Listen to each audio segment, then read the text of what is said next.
This is the New York Jets 2026 season preview, and it starts with a number so strange it sounds like a data error.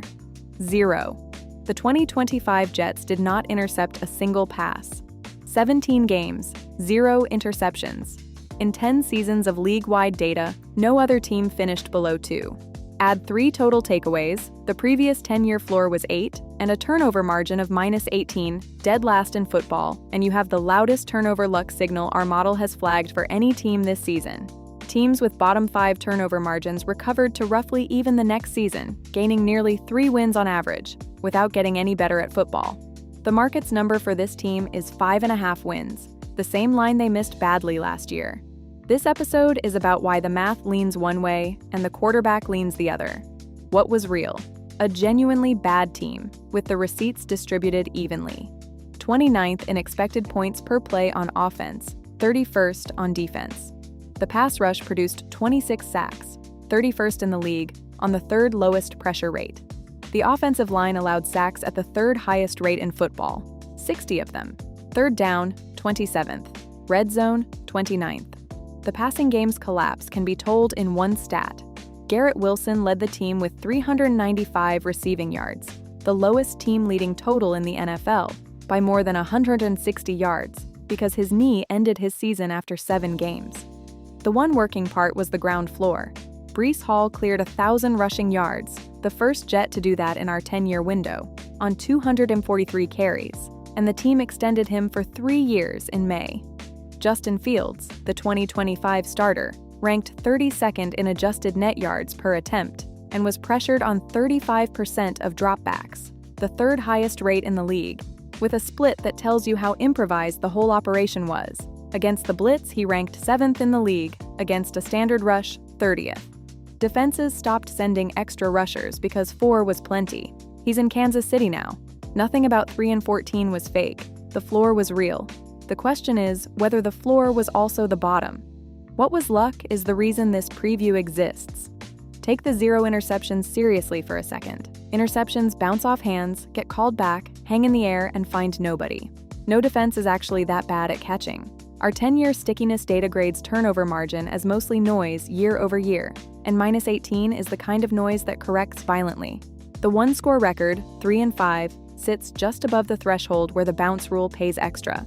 The Pythagorean math says this roster played about a win better than its record. Stack it up, the single most extreme turnover luck profile in a decade, on a team that just imported ball hawking specifically. Minkah Fitzpatrick from Miami, Demario Davis back home at linebacker, cornerback D'Angelo Pons in round 2. The takeaway number has nowhere meaningful to fall and a decade of history pulling it up. History says that alone is worth real wins. The identity, charting data via nflverse, explains how a defense ends up pickless. The 2025 Jets played man coverage at the 6th highest rate in football while generating pressure at the 3rd lowest. Man behind no rush, which is how you allow the worst efficiency per dropback in the league. 0 interceptions isn't just bad luck. Unpressured quarterbacks don't throw many gifts. On offense, the fingerprint was the league's most run-committed, -8.2 pass rate over expected, 32nd, tied with Baltimore. Now the continuity check, and it reads near 0. Coordinator Steve Wilks was fired in season, coordinator Tanner Engstrand left after 1 year, and the 2026 play callers are both new. Frank Reich, 64, out of retirement to call the offense, and head coach Aaron Glenn calling the defense himself over first-time coordinator Brian Duker with a move to a 3 and 4 front. Our data says identity is the stickiest thing a team has. The Jets' 2025 identity was the problem. So for the second team in this division, low continuity is the bull case. What changed is a full organizational pivot, executed in about 5 months. The teardown. Sauce Gardner to the Colts for 2 first-round picks, Quinnen Williams to Dallas for a first and more, Jermaine Johnson to Tennessee. The rebuild. Geno Smith, acquired from the Raiders for late-round picks to start at 35, edge David Bailey at pick 2, the direct answer to 26 sacks. Oregon tight end Kenyon Sadiq at 16 with the Gardner pick. Indiana receiver Omar Cooper at 30 after a trade back in. Clemson quarterback Cade Klubnik in round 4 as the developmental swing. Fitzpatrick, Davis, and Joseph Ossay on defense. And the war chest is the real headline. 3 first-round picks in 2027. their own, Indianapolis's, and the better of two from the Dallas deal, which everyone in the league reads as the ammunition for a quarterback strike next spring. One off-field note, handled straight. Police in Florida investigated an assault allegation at Geno Smith's home in June. The case was closed, then reopened. No arrest and no charges as of early July. We note it as exactly that and move on. So the 2026 question, does the bounce beat the quarterback? Because here's the collision our data can't resolve politely. The turnover math is as strong a tailwind as our model flags, but the man imported to ride it led the league with 17 interceptions last season, took 55 sacks, tied for the most in football, and posted the worst efficiency under pressure of all 32 qualifying starters, behind a Raiders team that went 3-14 too. The honest read, Geno's 2025 was itself partly an environment story. His accuracy over expectations stayed positive, and Las Vegas gave him nothing, and he's 2 years removed from genuinely good football in Seattle. But a -18 margin doesn't correct if the offense donates what the defense recovers. Reich's entire 2026 job is that sentence. The schedule projects among the easiest in the league by opponent win totals, though the front of it is ugly, with 3 of the first 4 on the road. The division has a rebuilding Miami in it twice, and 5.5 is a low bar. The counterweights are real. Near zero continuity, a 35-year-old bridge quarterback, and a roster whose best 2025 units were a running back and nothing. Fantasy names to know, scored Half-PPR. Hall at RB14 is priced for the situation, not the player.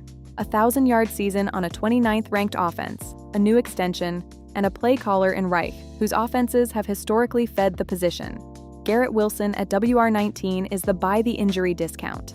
59 targets in 7 games is a 140-target pace, and he's reportedly full go.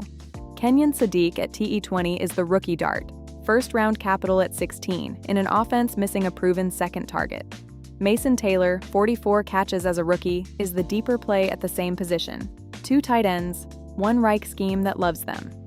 Adonai Mitchell, who came over in the Gardner trade and split last season between 2 teams, and rookie Omar Cooper are the wideout darts behind Wilson in a target tree with genuine vacancies. Geno at QB30 is a volume and schedule streamer, nothing more, until the line proves otherwise. The verdict: 5.5 wins for a team our model says gets 2 to 3 back from turnover normalization alone, on the league's easier schedules, with real defensive talent added at exactly the positions that catch footballs. That's the quiet over case, and nobody's telling it from the data side. The honest counterweights. Both play callers are new, the quarterback is a 35-year-old coming off a league-worst turnover season of his own, and 2026 is officially a bridge year to a 2027 quarterback plan. Call it 6 to 8 wins. Not good. Meaningfully better, with the franchise's real season starting next April, 3 first-round picks in hand. The zero-interception season was rock bottom. Rock bottom is, at minimum, a floor. Follow the New York Jets feed for the weekly show. Every game, every number, all season. This was the muffed 2026 Jets preview. Every number verified.